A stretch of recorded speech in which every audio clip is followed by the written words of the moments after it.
This is Tokyo, Japan, one of the greatest places on earth, and I'm going to be exploring it. I'm going to be showing you the top things to do, the top places to stay, so that way when you go to Tokyo, Japan, you have an incredible experience. Tokyo is known for its historic shrines, temples, award-winning restaurants, electronics, anime, and so much more. It is the capital of Japan and one of the largest cities in the world.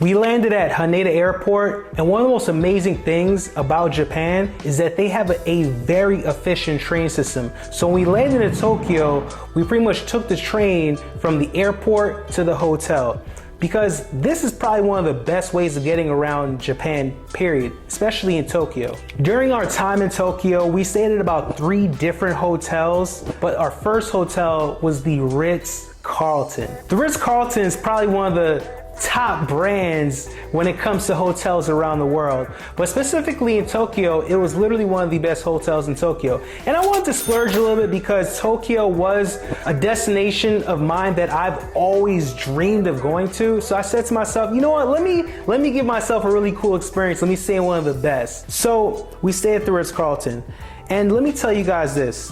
This hotel is top notch. It's located in the Midtown area. It's literally one of the tallest buildings in Tokyo. It has an amazing view of the city.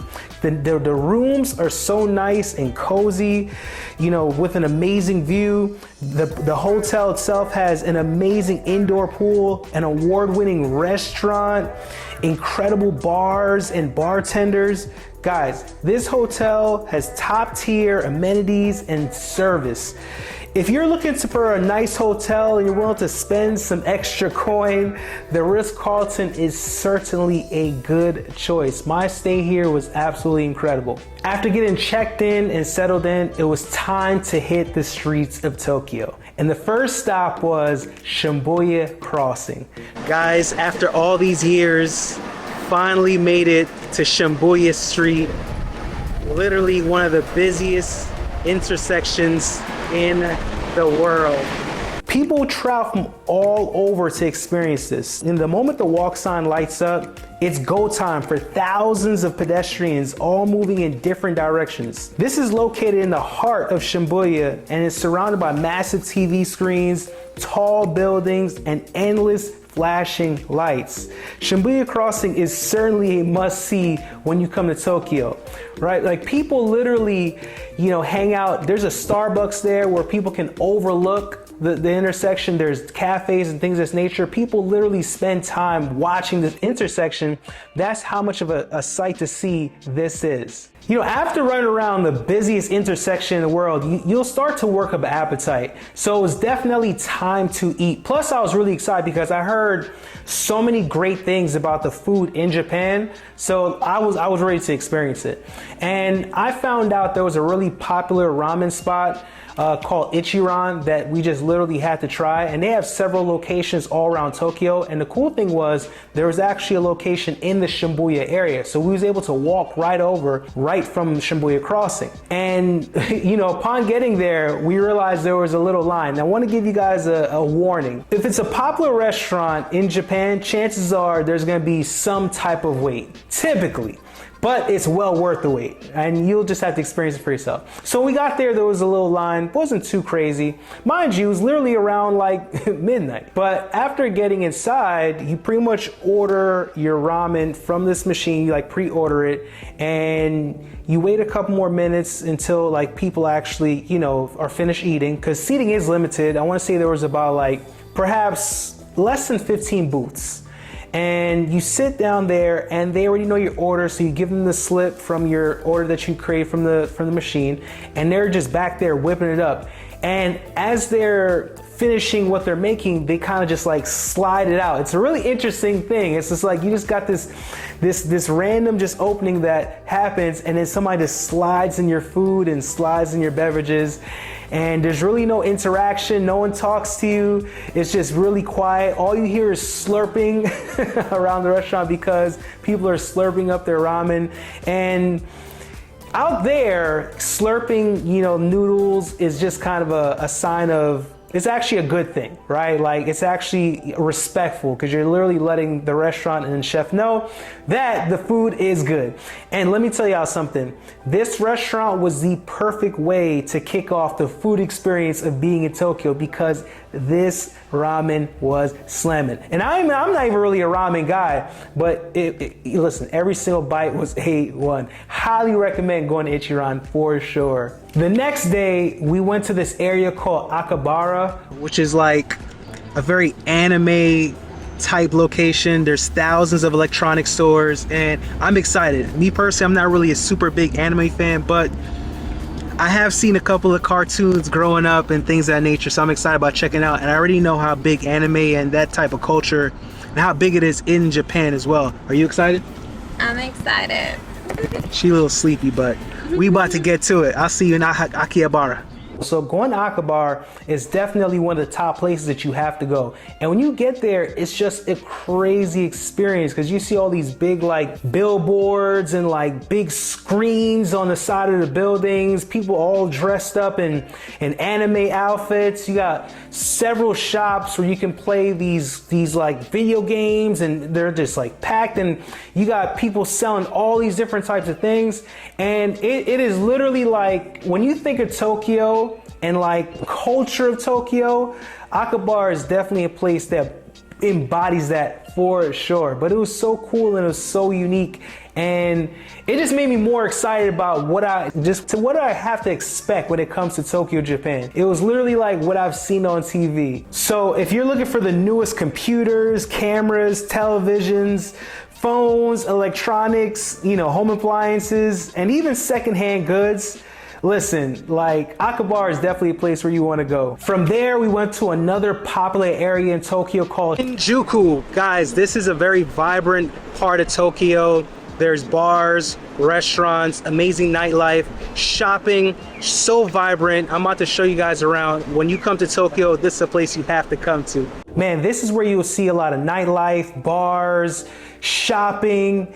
Man, just Shinjuku, there's just a lot going on. This is like the heart of Tokyo, right? This is where you'll see a blend of just modern and tradition, right? It's known for its iconic skyscrapers, neon lit streets, and a rich just Tokyo experience. Another thing that's really cool, unique about Shinjuku, you'll find a lot of like just like these alleyways that really just like, when you think of Tokyo, Japan, when you've seen things like online and on TV, these alleys really remind me of that, right? Because you'll go down these alleys and you'll see like these old school Japanese restaurants with the red lanterns, and there's all these bars and things of that nature.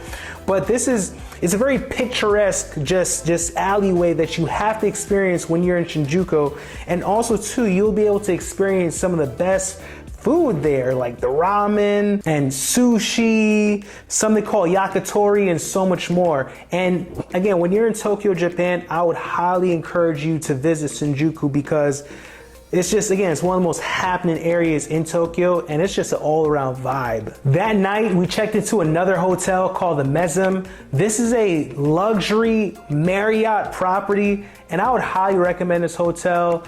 Man, the amenities are amazing. The rooms are very spacious and comfortable. The service of the hotel was amazing. But I think what I really liked about this hotel the most, on top of all the great things, was the location. This hotel is located in the Shibuya area.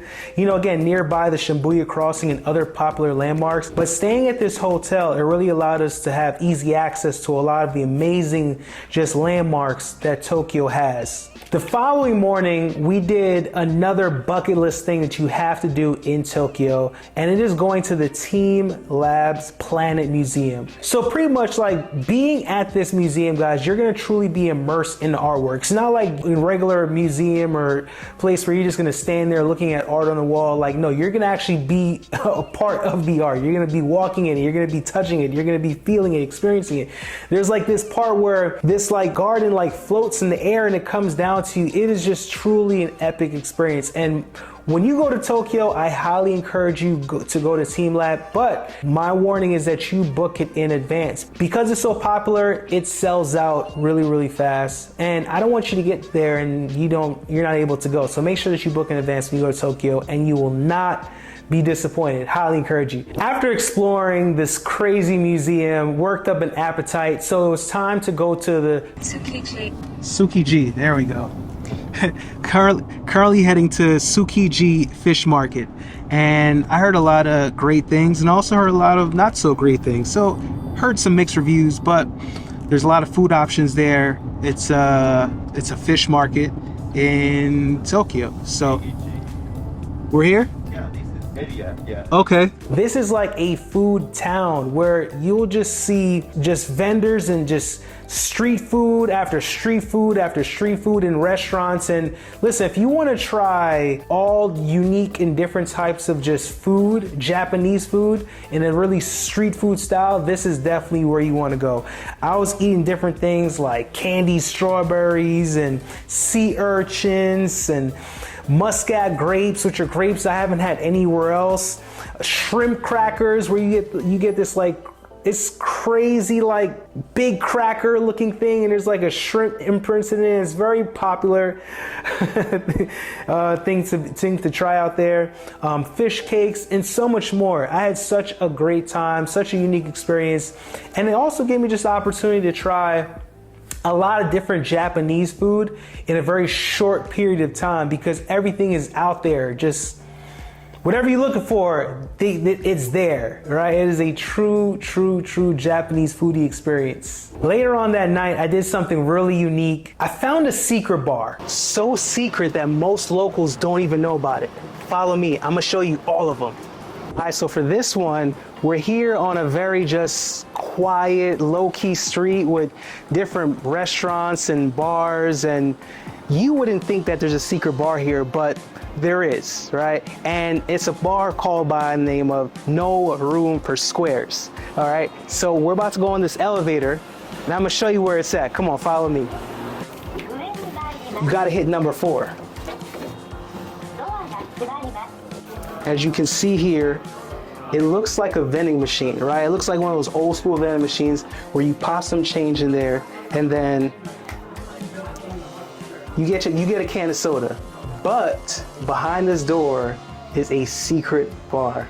Y'all might not believe me. When I open this door, you're gonna see what I mean. So you open up this secret door that looks like a vending machine, and it leads you into this secret bar, which is really cool because they have live bands, they make amazing drinks, the people are cool, and if you're looking for just a unique experience, a secret bar, then I would highly recommend you go to No Room for Squares, because it was such a cool experience. And again, if you want a good cocktail, you'll definitely find one there for sure. The following morning, we did an absolute must thing that you have to do when you're in Tokyo, Japan, and that's visiting the Sensoji Temple. This is the oldest temple here in Tokyo. It is an absolute amazing sight to see. It just feels like I'm walking and I'm exploring true Japanese history. It's so just, I'm in awe here. Yeah. Sensoji is perhaps the most famous and photographed of Tokyo's temples. It is the oldest Buddhist temple in the capital, and the 5-story pagoda trails of incense and vast eaves will take you back to a Tokyo of time gone by. Guys, the Sensoji temple was built nearby for the goddess of Cannon. The temple was completed in 645, making it the oldest temple. Like, it has such a crazy story. But I would highly recommend, if you're in Tokyo, Japan, that you absolutely, positively check out this temple. Trust me, you won't regret it. One of the things I probably had the most fun doing while being in Tokyo, Japan, was going on a monkey cart experience. All right, guys, so we're about to go monkey carting. Let's get it. Come on, let's go. What is a monkey cart experience, you might ask? Well, picture this. You remember the game Mario Kart?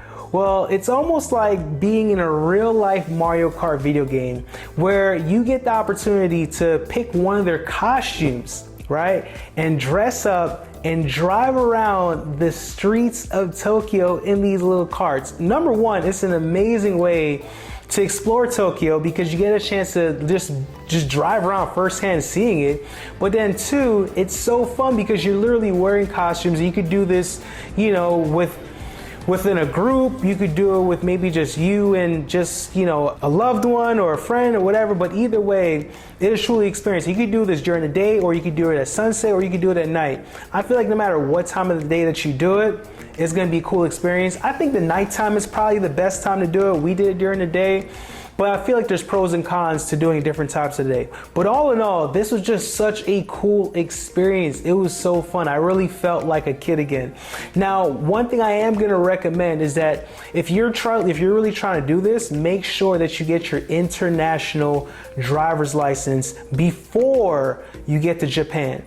So that's something that I almost dropped the ball on, but you can literally go to AAA. You can search your local AAA just location, and it will literally go through the whole process on how you can get it. It literally takes about 20 minutes to get it. Once you kind of have the application and bring your passport and bring a passport photo, and they make it very simple and smooth. But it's just really important that you get this international driver license before getting to Japan, so that way you can do this experience, or just if you want to drive, period, in Japan.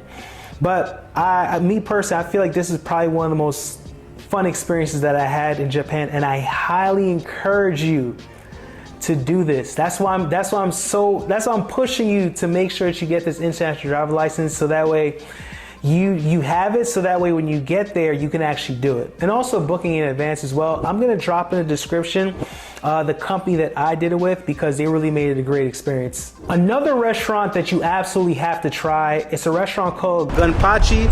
This restaurant is very well known. People come from all around the world, so make sure that you make a reservation. I'm about to make my way in there, and I'm gonna take you guys with me. Let's go.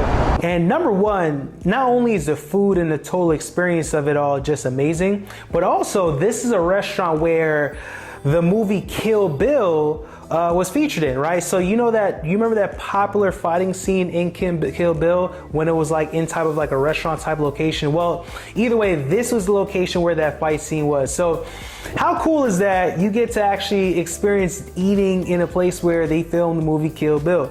A lot of just notable and famous people eat at this restaurant, and again, the food is amazing, and just the all around experience being there. Highly recommend eating at this restaurant for sure when you're in Tokyo. The third hotel that we stayed at was the Conrad, and let me tell you something, this was my favorite hotel of them all. This hotel was just so amazing, from the decor, the amenities, the service, and let me tell you something, the breakfast in the morning, oh my goodness. I did not want to leave, but the rooms were just so amazing. The bed felt like I was sleeping on clouds. I mean, I couldn't ask for a better hotel experience while being in Tokyo, Japan. And the cool thing is, this hotel is in the Minato district area. It's also really close by the Tsukuji market, which is one of the most popular just street food, just foodie experiences while being in Tokyo.